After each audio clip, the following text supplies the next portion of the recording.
CUET 2022 की domain subject अर्थशास्त्र व्यावसायिक अर्थशास्त्र की तैयारी में हम आज पढ़ेंगे यूनिट नंबर 8 के इम्पोर्टेंट MCQs जो आपके एग्ज़ाम में पूछे जा सकते हैं।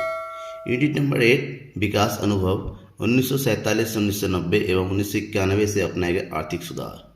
ये है आपके इंडियन इकोनॉमिक डेवलपमेंट का पोर्शन, यानी कि भारतीय अर्थव्यवस्था का विकास। ठीक है, तो कौन कौन से क्वेश्चंस हैं जानने के लिए पूरी वीडियो को देखना होगा, और अभी तक सब्सक्राइब नहीं किया है तो सब्सक्राइब कर लीजिए क्योंकि CUET की प्रॉपर डोमेन सब्जेक्ट इकोनॉमिक्स की मैं तैयारी कर पाऊंगा, साथ ही साथ जनरल टेस्ट की भी। तो चलिए शुरू करते हैं आज के कौन कौन से क्वेश्चन है। उसका सबसे पहला क्वेश्चन, कृषि क्रियाएं किस क्षेत्र से संबंधित है। बिल्कुल सिंपल क्वेश्चन है, लेकिन अक्सर लोग सिंपल क्वेश्चन में मात खा जाते हैं। तो क्वेश्चन के ऑप्शंस हैं प्राथमिक क्षेत्र, द्वितीयक क्षेत्र, तृतीयक क्षेत्र और उपयुक्त सभी।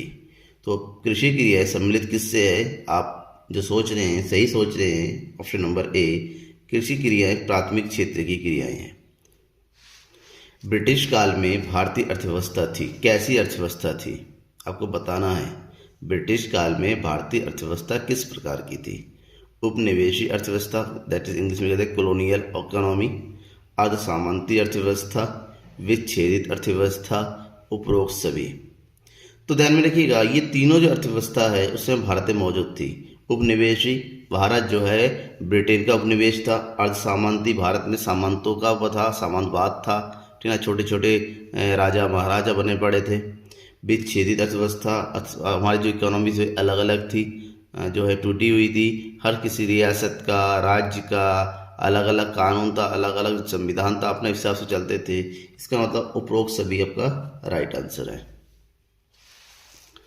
ब्रिटिश काल में भारत की राष्ट्रीय आय गणना का पहला प्रयास किसने किया, आपको बताना है।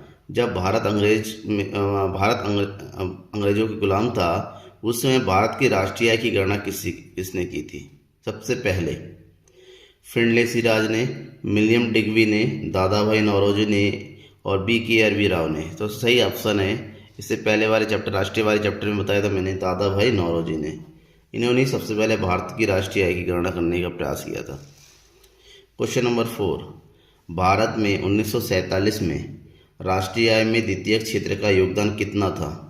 1947 में द्वितीयक क्षेत्र मतलब उत्पादन क्षेत्र, that is called manufacturing industry का कितना योगदान था। उस समय भारत में जो उत्पादक क्षेत्र था, द्वितीयक क्षेत्र यानी कि उत्पादन क्षेत्र, मैन्युफैक्चरिंग इंडस्ट्री, उसका जो योगदान था सबसे कम था, क्योंकि ब्रिटेन जो है ब्रिटिश राज से जो अंग्रेज थे वो ब्रिटेन से सामान प्रोड्यूस करके इंडिया में लाके इसको बेचते थे। तो 20%, 16.3%, 14.3% एंड 12% 3%। राइट आंसर होगा आपका 14.3%। ठीक है, और सबसे ज़्यादा योगदान किसका था, प्राथमिक क्षेत्र का था। योजना आयोग का गठन कब किया गया। 15 अप्रैल 1950 में, 15 मार्च 1950 में, 15 अप्रैल 1949 में और 15 मार्च 1949 में। इन चारों ऑप्शन में से कौन सा ऑप्शन सही है। तो राइट ऑप्शन होगा योजना आयोग का गठन 1950 में किया गया था, यानी कि 15 मार्च 1950 में। भारत की दूसरी योजना की अवधि क्या थी। दूसरी योजना मतलब दूसरी पंचवर्षीय योजनाओं से मतलब यहाँ पर, क्योंकि भारत की आर्थिक विकास को गति देने के लिए भारत सरकार ने पंचवर्षीय योजना शुरू किया था, ताकि लंबी अवधि की योजना बना के विकास को पूरा किया जा सके। तो कौन कौन से दूसरी योजना की अवधि कौन सी थी आपको बताना है। 1950 से 55, 1951 से 56, 1956 से 61 और 1953 से 58। तो आपका राइट आंसर है 1956 से 61, क्योंकि आपका जो सबसे पहला पंचवर्षीय योजना शुरू किया था वो 51 से शुरू किया था। तो 51 से 56 जो है आपका पहला और 56 से 61 जो है दूसरा था। क्वेश्चन नंबर 7, महालनोबिस का औद्योगिक विकास मॉडल किस योजना में अपनाया गया था। महालनोबिस आपको पता है क्या थे, ये हमारे योजना जो थे, ठीक है ना, हमारे योजना के प्रतिपादक थे जो पंचवर्षीय योजना के, इन्होंने वो प्रारूप दिया था। उनका जो मॉडल था बताना है, औद्योगिक विकास मॉडल किस योजना में अपनाया गया था, प्रथम, द्वितीय, तृतीय या चतुर्थ में। तो राइट ऑप्शन होगा द्वितीय पंचवर्षीय योजना में अपनाया गया था। राष्ट्रीय योजना आयोग की नियुक्ति की गई थी, राष्ट्रीय योजना आयोग, ठीक है ना, नेशनल प्लानिंग कमीशन की नियुक्ति कब की गई थी, 1945, 1947, 1950, 1951। तो राइट ऑप्शन है 1950 में। 11वीं पंचवर्षीय योजना की क्रियान्वयन अवधि थी कि 11वीं कब क्रियान्वित हुई थी, ये बताना है। 1997 2002 से, 2002 से 2007, 2007 से 2012 और 2012 से 2017। तो राइट ऑप्शन है 2007 से 2012। देश की कितनी आबादी लगभग में बताना है कृषि क्षेत्र से आजीविका प्राप्त करती है, आधी, 1/3, 2/3, 3/4। ये लगभग आपका 1947 आज़ादी के समय का डेटा मांग रहे हैं ये लोग, तो आपको बताना है कितनी आबादी। तो ध्यान में रखना, भारत की लगभग 2/3 आबादी जो है कृषि से जुड़ी हुई थी, कृषि क्षेत्र से, क्योंकि मैन्युफैक्चरिंग इंडस्ट्री का डेवलपमेंट हुआ नहीं था, सेवा क्षेत्र बिल्कुल नया था इंडिया के लिए, तो मैक्सिमम लोग जो है कृषि की से जुड़ा हुआ था, ठीक है ना। क्वेश्चन नंबर 11, हरित क्रांति के जनक कौन हैं, एम.एस. स्वामीनाथन, इंदिरा गांधी, मोरारजी देसाई, टी बालकृष्णन। तो राइट आंसर है एम.एस. स्वामीनाथन, हरित क्रांति की जनक। और इन्होंने जो है हरित क्रांति को जो है जन्म दिया। जन्म देने का मतलब ये हुआ कि फैलाया और पूरे भारत में, भारत जो है अनाज के उत्पादन में सेल्फ सफिशिएंट हो गई, आत्मनिर्भर हो गई। पहले भारत में अनाज की इतनी कमी थी, हमें विदेशों से मंगाना पड़ता था और थर्ड क्लास क्वालिटी की अनाज आते थे। तो इन्हीं की देन है कि आज हमारे देश में अनाजों की कमी नहीं है। हरित क्रांति में सम्मिलित है क्या चीज़, उन्नत बीज, HYV, हाई यील्डिंग वैरायटी, कृषि यंत्रीकरण, रासायनिक उर्वरक, उपरोक्त सभी। तो कृषि हरित क्रांति के अंतर्गत इन तीनों चीज़ों का प्रयोग किया गया, तभी उत्पादन में वृद्धि हुई, दैट इज उपरोक्त सभी। स्वतंत्रता प्राप्ति के बाद अब तक कितनी औद्योगिक नीतियाँ घोषित हुई है, 5, 6, 7, 8। तो स्वतंत्रता प्राप्ति के बाद अब तक 6 औद्योगिक नीति घोषित हो चुकी हैं, जिससे भारत के विकास को, भारत की औद्योगिक वृद्धि को बल मिला है। 1956 की औद्योगिक नीति में उद्योगों को कितने वर्गों में बांटा गया था, 1956 IPR, ए 3 में, 2 में, 5 में या 4 में। तो 1956 की औद्योगिक में उद्योगों को 3 क्षेत्रों वर्गों में बांटा गया था, प्राथमिक क्षेत्र, द्वितीयक क्षेत्र और तृतीयक क्षेत्र। 15, उदारवादी औद्योगिक नीति कब घोषित की गई थी, 1 अप्रैल 1991 में, 1 मई 1991 में, 24 जून 1991 में, 24 जुलाई 1991 में। राइट ऑप्शन है डी, 24 जुलाई 1991 में उदारवादी औद्योगिक नीति की घोषणा हुई थी, that is liberal industrial policy. Bharat की पहली औद्योगिक नीति कब घोषित हुई थी, 1947 में, 1948 में, 1950 में, 1956 में। तो भारत की आज़ादी के बाद सबसे पहली औद्योगिक नीति घोषित हुई थी 1948 में। स्वतंत्रता प्राप्ति के बाद कितने वर्षों में भारत का विदेशी व्यापार शेष अनुकूल दिशा में रहा है, यानी कि भारत का विदेशी व्यापार पॉजिटिव, यानी कि एक्सपोर्ट ज़्यादा रहा है, इंपोर्ट कम है। तो 2, 3, 4, 6। तो राइट ऑप्शन है 2 साल, ठीक है ना, 1947, 48, 48, 49 में। देश में विशेष आर्थिक क्षेत्र, स्पेशल इकोनॉमिक जोन मॉडल किस देश के मॉडल को ध्यान में रखकर अपनाया गया था, किस देश में ऐसा बनाया गया था, तो उसका कॉपी इंडिया ने किया है, कोरिया, जापान, चीन, अमेरिका। चीन। इससे क्या होता है, विशेष आर्थिक क्षेत्र के मॉडल अपनाने से एक विशेष क्षेत्र को पार्टिकुलर में बहुत ज़्यादा रियायत दी जाती है और उसका डेवलपमेंट बहुत तेज़ी से होता है, क्योंकि वहाँ पर उसको सारी सुविधाएं प्राप्त हो जाती है। विदेशी व्यापार नीति 2004-2009 में भारत की विश्व व्यापार में हिस्सेदारी कितने प्रतिशत करने का लक्ष्य रखा गया था, 2004-09 की बात कर रहे हैं। विदेशी व्यापार नीति में भारत का हिस्सेदारी कितना करने का कहा गया था, 1%, 8.5%, 2.0% एंड 2.5%, दैट इज 1.5%, यानी कि 1.5%। नई आर्थिक नीति 1991 को क्या कहा जाता है? एल टर्न नीति, यू टर्न नीति, एस टर्न नीति, उपरोक्त में कोई नहीं, तो राइट ऑप्शन है यू टर्न नीति। अब गए क्यों? क्योंकि भारत ने सबसे पहले क्लोज इकोनॉमी को अपनाया, जहां पर पब्लिक सेक्टर के ऊपर भरोसा किया गया, उसको जो है आगे बढ़ाने का फैसला किया था। लेकिन 1991 में भारत ने जो है एलपीजी पॉलिसी यूज़ किया, लिबरलाइजेशन, प्राइवेटाइजेशन, ग्लोबलाइजेशन, जिसमें प्राइवेट सेक्टर को आगे बढ़ाया गया, सार्वजनिक सेक्टर को प्राइवेट सेक्टर में वो किया गया, ग्लोबलाइजेशन किया गया, यानी कि विदेशों का व्यापार शुरू किया। यानी कि पूरी तरीके से पहले जो नीतियाँ थी उसकी बिल्कुल विपरीत नीति, और जो उल्टा होता है उसको बोलते हैं यू टर्न लेना, इसलिए इसको यू टर्न नीति भी कहा जाता है।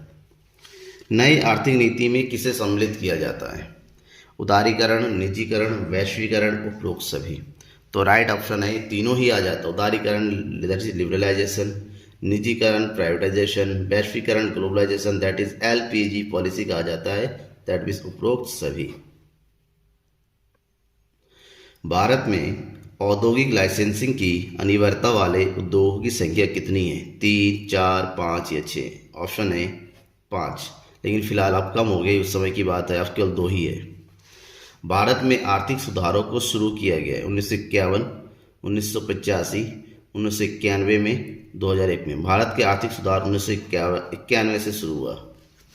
उदारीकरण का अर्थ है सार्वजनिक क्षेत्र की बड़ी भूमिका का होना, निजी क्षेत्र से सरकारी नियंत्रण की कमी करना, बिना किसी नियंत्रण के खुली अर्थव्यवस्था, और इनमें से कोई नहीं। तो सार्वजनिक क्षेत्र की बड़ी भूमिका तो पहले थी, उदारीकरण के अंतर्गत नहीं, तो ये नहीं होगा। निजी क्षेत्र से सरकारी क्षेत्र की कमी, हाँ ये हो सकता है। आगे देखते हैं, बिना किसी नियंत्रण के, नहीं, खुली अर्थव्यवस्था भी नहीं अपनाई गई उस समय, यानी कि ऑप्शन नंबर बी। उदारीकरण का मतलब होता है निजी क्षेत्र से सरकारी प्रतिबंधों को हटाना और निजी क्षेत्र को स्वतंत्रता पूर्वक बिजनेस कर देना, यानी कि option number B is right. इनमें से कौन सा राजकोषीय सुधार का अंग नहीं है? ऑप्शन ए कर सुधार, सार्वजनिक व्यय सुधार, ब्याज दर में परिवर्तन, सार्वजनिक ऋण पर नियंत्रण। तो ऑप्शन क्या है? राइट ऑप्शन है आपका ब्याज दर में परिवर्तन। बाकी सारे बजट के थ्रू किया जाता है, लेकिन ब्याज दर में परिवर्तन एक केंद्रीय बैंक द्वारा किया जाता है, ये मौद्रिक नीति के अंतर्गत आता है। नई आर्थिक नीति के अंतर्गत इनमें से कौन सा उदारीकरण के तत्व है? भारतीय रुपए का आंशिक परिवर्तन, यानी कि रुपए में कमी कर देना, रुपए के मूल्य में कमी कर देना, विदेशी निवेश की क्षमता सीमा में वृद्धि, यानी कि जो एफडीआई होता है उसको बढ़ा देना, उसकी लिमिट को बढ़ाना, टैरिफ में कमी करना, आयात निर्यात पे लगाए गए जो कर है उसको कम कर देना, इनमें से सभी। तो नई आर्थिक नीति जो उदारीकरण की पॉलिसी अपनाई गई थी उसमें इन तीनों को अपनाया गया था, यानी कि option number D is right. निम्नलिखित में से कौन सा वित्तीय क्षेत्र का एक अंग है? बैंकिंग और गैर बैंकिंग वित्तीय संस्थाएं, स्टॉक एक्सचेंज बाजार, विदेशी विनिमय बाजार, इनमें से सभी। ये सारे के सारे संस्थाएं या बाजार जो हैं, यहाँ पर वित्तीय ट्रांजैक्शन ही होता है, कि फाइनेंशियल ट्रांजैक्शन ही कंप्लीट होता है। क्योंकि इससे पूछा गया कौन सा वित्तीय क्षेत्र का अंग है, तो तीनों के तीनों वित्त से जुड़ा हुआ है, फाइनेंस से जुड़ा है, option number D is right. निम्नलिखित में से कौन सा स्वतंत्रता से पहले निर्यात नहीं होता था, यानी कि आज़ादी से पहले इसका एक्सपोर्ट नहीं होता था, आपको बताना है कौन सा है? सूती कपड़े यानी कॉटन टेक्सटाइल्स, चाय, जूट, अभियंत्रिक वस्तु यानी कि इंजीनियरिंग गुड्स। तो सूती कपड़े, चाय और जूट पे तो पुराने समय से ही हम बहुत आगे रहे हैं एक्सपोर्ट करने में। भारत में इसका उत्पादन पुराने समय से ही बहुत ज़्यादा होता आया है। तो जो नई चीज़ है वो है अभियंत्रिकी, इंजीनियरिंग गुड्स, क्योंकि उस समय भारत खुद इस हालत में नहीं था और अंग्रेजों ने ऐसा उत्पादन भी नहीं किया यहाँ पर। तो ऐसे में ऑप्शन नंबर डी, भारत स्वतंत्रता से पहले इंजीनियरिंग गुड्स का निर्यात नहीं करता था।